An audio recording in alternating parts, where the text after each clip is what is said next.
అందరికీ నమస్కారం. మొదటిసారి ఈ ఛానల్కి వచ్చారా? అలా అయితే మీరు ఖచ్చితంగా మన ఛానల్కి సబ్స్క్రైబ్ చేసుకోవాలి. అది కూడా ఎందుకు చేసుకోవాలంటే fitness, photography, travel blogs content కోసం ఖచ్చితంగా మన ఛానల్కి సబ్స్క్రైబ్ చేసుకోండి. అలానే దాంతోపాటు మనం హెల్దీ డైట్ సిరీస్ కూడా ఒకటి చేస్తున్నాం అనమాట. అది కూడా మీకు డెఫినెట్గా ఆ రెసిపీస్ అన్నీ ఉపయోగపడతాయి. ఈ వీడియో స్టార్ట్ చేసే ముందు అందరికీ కనుమ శుభాకాంక్షలు అండి. Welcome to the healthy diet series episode 2. ఇవాళ మనమైతే ఒక హెల్దీ రెసిపీతో మీ ముందుకు వచ్చాను అనమాట. అది కూడా చాలా చక్కటి లో క్యాలరీస్తో చికెన్ బిర్యానీ విత్ లో క్యాలరీస్లో ఎలా చేసుకుంటున్నాం అనేది మీకు ఇప్పుడు చూపిస్తాను.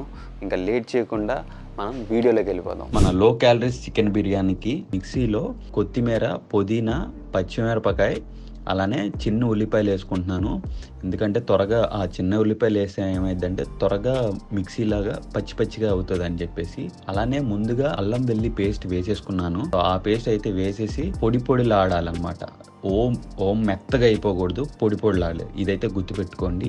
నేను ముందుగానే కట్ చేసుకున్న టమాటా, ఉల్లిపాయలు, బిర్యానీ ఆకు, కిస్మిస్, జీడిపప్పు, నిమ్మకాయ ఇవైతే ప్లేట్లో పెట్టుకుని రెడీగా పెట్టుకున్నాను మన యుద్ధానికి స్టార్ట్ చేయడానికి.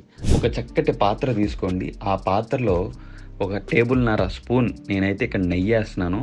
నేను నూనె వాడను, నెయ్యే వాడతాను ఈ బిర్యానీకి. దాని తర్వాత ఇలాచి, మనం ముందు చెప్పలేదు, యాలక్కాయలు పండి. దాని తర్వాత జీడిపప్పు వేసుకోండి. కొంచెం జీడిపప్పు ఎక్కువ వేసాను, అవి తగ్గించిన తర్వాత జీడిపప్పు వేసి కొంచెం ఎర్రగా అయ్యేంత వరకు చేయండి, అంటే గోల్డ్ కలర్లో. ఈవెన్ దాని తర్వాత ఈ ఉల్లిపాయలని వేసుకోండి. ఉల్లిపాయలు కూడా చాలా చక్కగా గోల్డిష్ కలర్లో వచ్చేంత వరకు బాగా వేపండి. ఉల్లిపాయలు అయితే నీట్గా ఎగుతూ ఉంటాయి. ఈ లోపల మీకు టేస్ట్కి తగ్గట్టుగా ఉప్పు వేసుకోండి. ఉప్పు వేసుకున్న తర్వాత ముందు మనం మిక్సీ కొట్టాం కదా, ఆ మిక్సీ కొట్టింది వేసేసేయండి.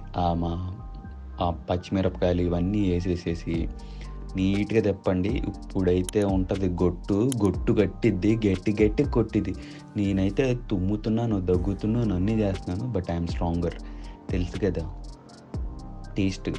టేస్టీగా ఉంటుంది. దాని తర్వాత టమాటాలు వేసాను.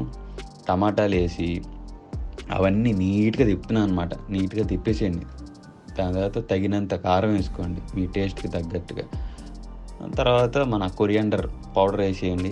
ముందుగా చేసుకున్న గరం మసాలా, ఇది ఇంట్లో అనమాట, ఇంట్లో హోమ్ మేడ్. తర్వాత కొంచెం పసుపు మొత్తం వేసి తిప్పి కొట్టండి నీట్గా. ఆ పచ్చిగొట్టు ముందుగా చెప్తున్నా, మొత్తం పచ్చిగొట్టు పోయేంత వరకు వెయిట్ చేయండి. ఆ పచ్చిగొట్టు పోయిన తర్వాత మా విక్కీ ఉన్నాడు కదా, నీట్గా చికెన్ ముక్కలు లెగ్ పీసులు కొట్టేసి పెట్టాడు పక్కన. ఇవన్నీ తీసుకొచ్చేసి 3 వేస్తున్నాను. మళ్ళీ ఆ పాత్ర సరిపోదని చెప్పేసి 6 పీసులు కొట్టుకొచ్చా. ఈ 3 వేస్తున్నాను. అది కూడా ఆ మసాలా ఉంది చూసారా, అది అంతా ముక్కలు కంటాలి అంటే దాకా తెప్పండి, నీట్గా తెప్పండి. దాని తర్వాత పెరిగి వేసుకోండి. నేను కప్పున్నర పెరిగి వేసా. కప్పే అనుకున్నా, అది కప్పున్నరకు పడిపోయింది. తర్వాత నీట్గా నీళ్లు పోయండి. నీళ్లు పోసాక ఇంకోటి చెప్తానండి, నీళ్లు పోసాక ముందుగా మనం బిర్యానీని అయితే నానబెట్టి పక్కన పెట్టాను. ఇది దాదాపుగా 1.5 గంట సేపు నానబెట్టాను అనమాట. బాస్మతి రైసు చెప్పడం మర్చిపోయానండి, మనం అంతా ఆర్గానిక్కే మొత్తం యూజ్ చేసింది, ఆర్గానిక్ బాస్మతి రైస్. దాని తర్వాత కుక్కర్లోకి ట్రాన్స్ఫర్ చేస్తున్నాను. ఏమైందిరా అంటే కుక్కరు దీని మీదకి నిలబట్టలేదు, అందుకని చెప్పి స్టవ్ మీద ఎక్కించాను. దీన్ని స్టవ్ మీద ఎక్కించి విజిల్ పెట్టకండి. విజిల్ పెట్టకుండా ఒక 20 నిమిషాలు వెయిట్ చేయండి. ఇదిగోండి మన లో క్యాలరీస్ చికెన్ బిర్యానీ రెడీ. దాదాపుగా నా లెక్క ప్రకారం అంటే ఒక సింగిల్ సర్వ్కి 520 క్యాలరీస్ వస్తుందండి. Protein 59, carbs 33, fats 20. చూసారు కదా మన లో క్యాలరీస్ చికెన్ డైట్. కంటెంట్ నచ్చితే కనుక లైక్, షేర్, సబ్స్క్రైబ్ చేసుకోండి.